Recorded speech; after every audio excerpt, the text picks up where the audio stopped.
Michigan is making investments in the entrepreneurship ecosystem and creating a competitive and sustainable financial network to support startups across the state. Yesterday, I had a conversation with two leaders pushing to make Michigan attractive to small businesses. And I'm joined now by three folks thinking a lot about entrepreneurship and starting up Michigan's economy. Khalilah Burt Gaston is Executive Director of the Song Foundation. Hello. Hi. We have Patti Glaza, Executive Vice President of Venture and Managing Director of ID Ventures. Welcome, Hi. welcome. Thank you. And Rishi Moudgil, Executive Director of the Michigan Founders Fund. So good to have you here. Thank you for having me. Yeah. So, Khalilah, we talked last year. The Song Foundation is relatively new, and it means you can sort of work outside of the boundaries a little bit of some of the ways that institutions can get bogged down. Talk to me a little bit about how you're thinking about entrepreneurship outside of the boundaries of sort of what this has all looked like in Michigan's economy over the past decades. Yeah, so I think since I was here last year, our focus has really been on listening, right, to a broad range of stakeholders to really understand what's needed in the system. So we've been listening to founders themselves all across the state. We hosted the Michigan Innovation Summit, which was a statewide conversation about what will it really take for Michigan to really move forward and create the next economy. We've also kind of placed some bets. We were the first check-in to help create Black Tech Saturdays, which is, blown up and introduced about 4,000 unique visitors to kind of the whole idea of tech and tech-enabled companies. And we are also really excited to be seeding an idea around, what does this look like from a policy standpoint?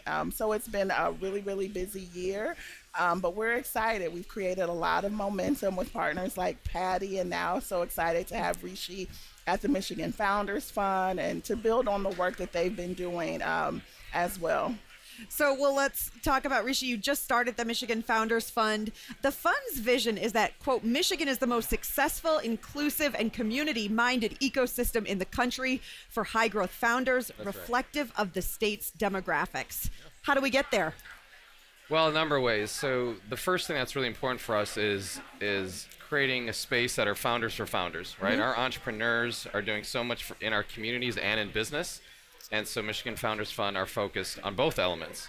So we're supporting entrepreneurs to be successful in their endeavors, but also be deliberate about their engagement within their communities. Mm-hmm. So it's a pretty great commitment by our founders. They commit 1% of their businesses to our fund.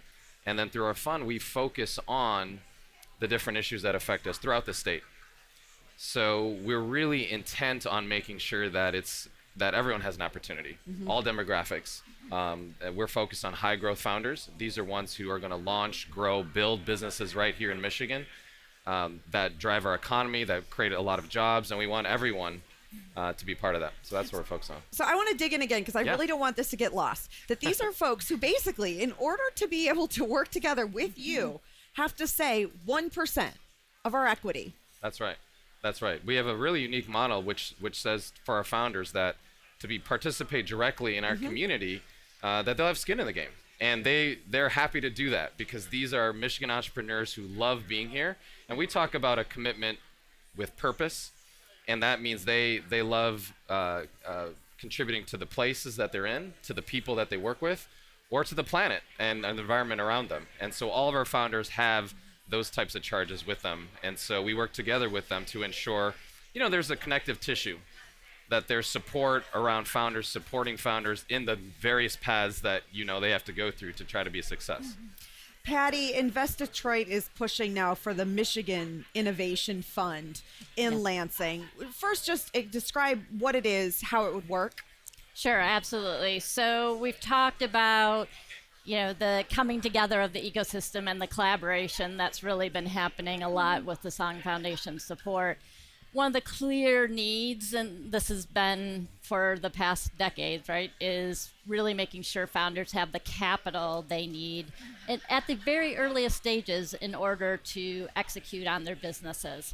And so while there's a wide range of things that need to happen, this is one program that we think will have a big impact. So what we're recommending is that $105 million get allocated part to the ecosystem and part to nonprofit funds that have been working and operating in the state for the last 10, 15 years, and really try to get more capital to the entrepreneurs when they need it. So being able to write the first $250,000 to $500,000 check, that makes all the difference. So again, capital is not the only factor that affects founders, but it is a big one that if we can really become competitive with the other region states around us, we can really propel the economic diversification of the state.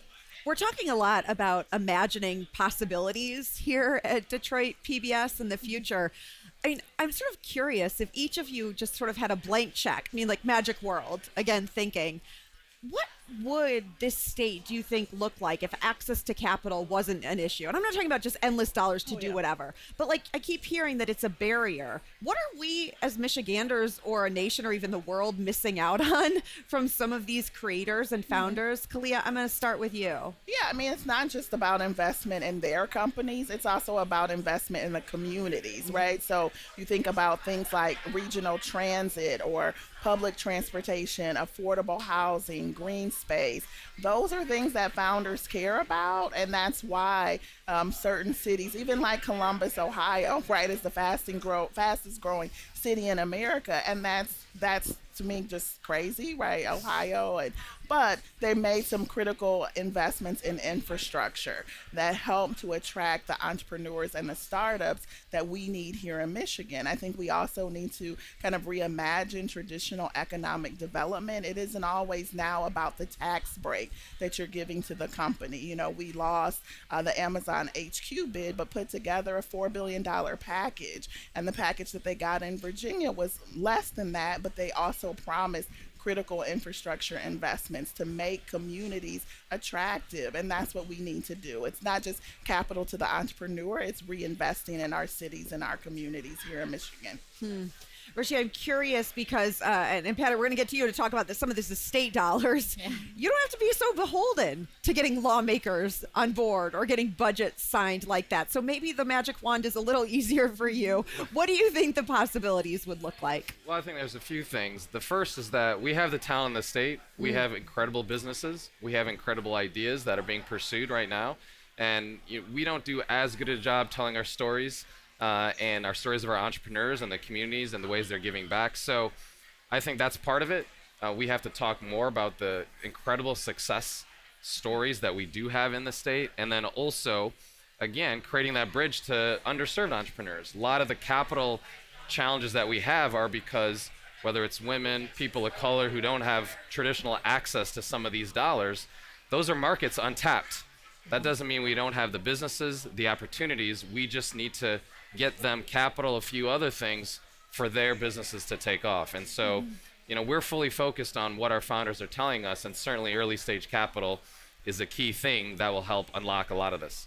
Patti, talk to me about how you're thinking, particularly with the Michigan Innovation Fund, about equality, right? And equity for these businesses. How do you make sure that it's getting to folks who need it, right? And aren't just the loudest at the table?